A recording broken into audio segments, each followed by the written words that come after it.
So today we're going to be solving a equation that is made up of a whole bunch of matrices.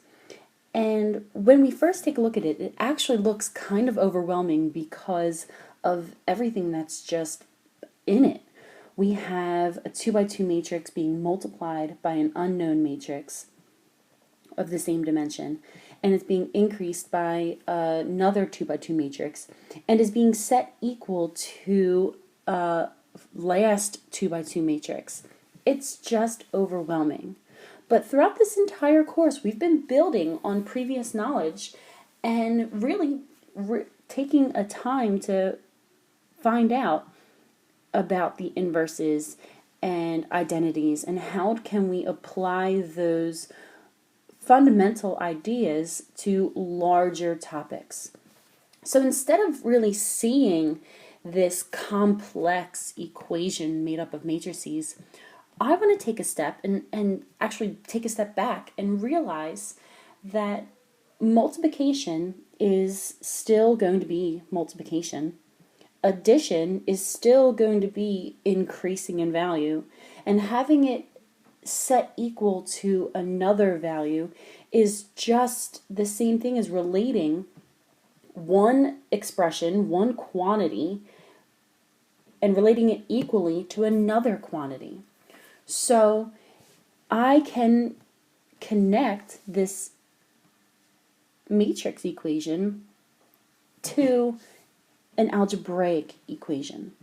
I have an unknown quantity matrix being multiplied by a 2 by 2 matrix. So I can take an unknown quantity and multiply it by some random number 3. And then going back to the matrix equation, have it increased by a 2 by 2. Well, that's kind of similar to just increasing it by a random 5. And then having it set equal to another quantity, the quantity being a 2 by 2 matrix, and then in the bottom line, just seeing that it can be set equal to a random number 20. So if I were to kind of ignore my matrix equation and focus on that algebraic equation along the bottom, I would have some unknown quantity multiplied by 3, then increased by 5, and being set equal to a second quantity of 20. Well, how would I solve for my unknown value?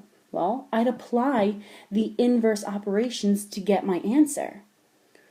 Similarly, I'm going to just now ignore those specific randomized numbers, and I'm going to focus on what we actually were doing. Our first step was to create the 0 pairs in the problem. Well, instead of 0 pairs, I'm going to create a 0 matrix. And then secondly, our step was to create a 1 pair. 3 and 1/3 are inverses of each other. So I'm going to have to use an inverse, and this time an inverse matrix, and I'm going to create the identity matrix. Finally, after I've created my 0 matrix and then created my identity matrix by using the inverse, I'm going to be able to find my unknown quantity, and specifically our unknown matrix. What is x equal to? What is y equal to? What is z equal to? And what is w equal to? So now diving into this matrix equation, our first step was to create a 0 matrix. So I'm going to actually subtract the 2 by 2 matrix to create a 0 matrix. I am going to be adding the inverse, or taking away all of those elements. And when I take it away from the quantity, the unknown quantity, I actually also have to take it away from the known quantity that I'm comparing it to. So I can see that if I have a 2 and I take away 2, I'm left with 0. 4 take away 4, another 0. 1 take away 1, another 0, and 7 take away 7, another 0. So now I've created my 0 matrix. On the other side, 2 take away 2, 0. 12 take away 4, 8. 3 take away 1, 2, and 18 take away 7, 0. So now I'm going to kind of get rid of all that excess, and what I see is a 2 by 2 matrix still being multiplied by an unknown matrix, but now being increased by a 0 matrix. So that 0 matrix really isn't needed. We can take it away. It's the do-nothing, was the do-nothing property, now is the do-nothing matrix. So now I have an unknown quantity being multiplied by a 2 by 2 matrix and is being set equal to now another 2 by 2 matrix. With our goal to be figuring out what our unknown matrix is, we need to now apply the inverse to get rid of that multiplication. So our focus is going to be finding the inverse of this 2 by 2 matrix. So I use the determinant. I'm going to reciprocate the determinant. So 1 over the main diagonal, 2 times the negative 1, and then I'm going to take away the minor diagonal, negative 1 times 3. And I'm going to multiply that reciprocated determinant by the matrix by switching the main diagonal, negative 1 and 2. I'm going to switch those elements, and then I'm going to negate the minor diagonal. And so negative 1 becomes 1, and then 3 becomes a negative 3. So simplifying what I see in that denominator, I want to make it just a little bit, looking a little bit nicer. 2 times negative 1 is going to be negative 2, and then I'm going to take away a negative 3. So when we're taking away a negative number, we're actually going to be adding the opposite. So having 1 over negative 2 plus positive 3, that's going to simplify to a positive 1. And then any number multiplied by 1 is itself. The same concept applies to matrices. A matrix times 1 is just going to be that matrix. So now let's get into the heart of the problem. I found the inverse of that matrix up there. I want to isolate my unknown matrix.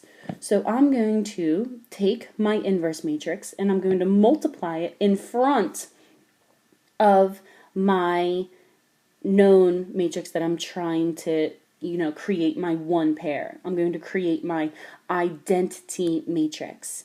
Similarly, on the other side, to my compared value, I'm going to be multiplying my inverse matrix in front of that known quantity. Now, the reason why I keep enforcing and reinforcing in front of is because matrix multiplication is not commutative.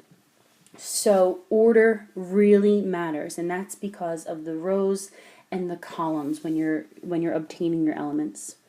So because I proved that we found the inverse, the identity is created when I multiply the inverse matrix with its known matrix. It creates the identity. And then that's going to be multiplied by still our unknown matrix. So now on the opposite side, we have to apply matrix multiplication. So we use the rows and the columns of the elements that we're trying to find. So in our first element, we're going to use our first row and our first column of the corresponding matrices. So it'll be negative 1 times 0, increased by 1 times 2. And that simplifies to 0 plus 2. So moving on to the second element, negative 1 times 8, increased by 1 times 11. That simplifies to negative 8, increased by 11.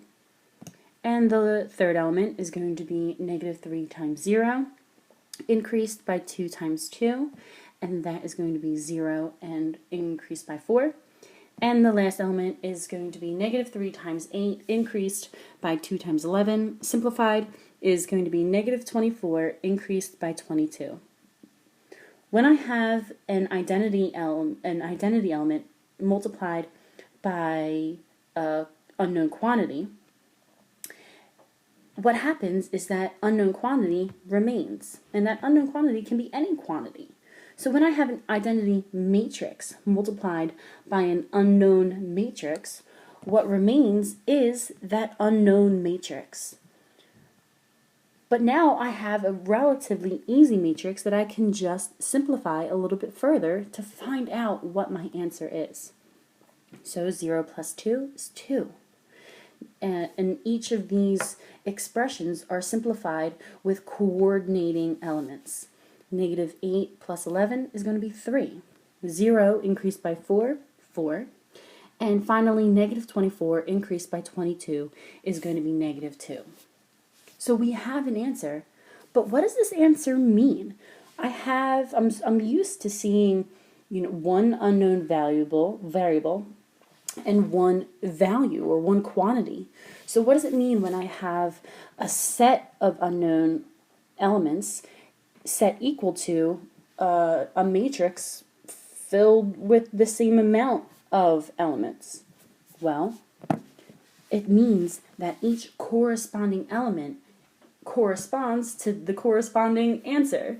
So x is element 1, 1. The answer of 2 is in the same position of 1, 1. So x is equal to 2.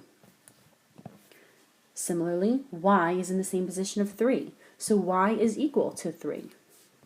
Z in the same position of 4. Z is equal to 4.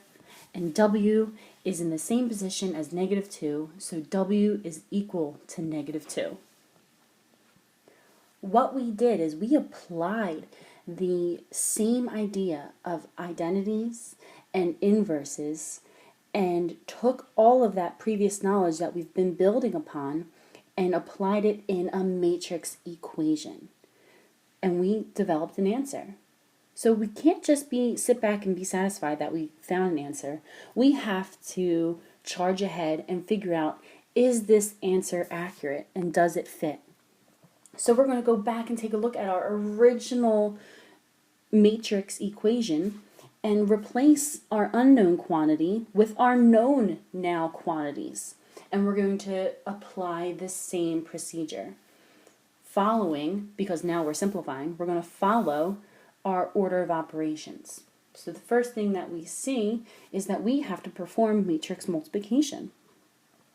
And we have our quantities multiplied through by remembering that matrix multiplication is not commutative. So we need to use our rows and columns very specifically. So our first row and our first column creates our first element. Our first row and our second column creates our 1, 2 element. Our second row and first column creates our 2, 1 element. And our second row and second column create our 2, 2 element. Now there's a whole lot of multiplication, a whole lot of addition in this problem, so we can simplify. Our first 1, 1 element, 2 times 2 increased by negative 1 times 4. That becomes 4 increased by negative 4, or simplifies to 0. 2 times 3 increased by negative 1 times negative 2 is 6 increased by 2, simplifies to 8. 3 times 2 increased by negative 1 times 4 is going to be 6 increased by negative 4. And then on our last element, 3 times 3 increased by negative 1 times negative 2 is 9 plus 2, which is 11. Sorry for not simplifying that last one. So now that I have matrix multiplication completed, and it fell apart pretty easily, now we're going to increase it by our known 2 by 2 matrix and see if it's set equal to our value. And when we increase our now reduced 0, 8, 2, 11 by 2, 4, 1, and 7, we can see that our answers are the same. So we found our solution. X is equal to 2, Y is equal to 3, Z is equal to 4, and W is equal to negative 2. And when we went back and we checked our work, we maintained equality. So all of our work is right.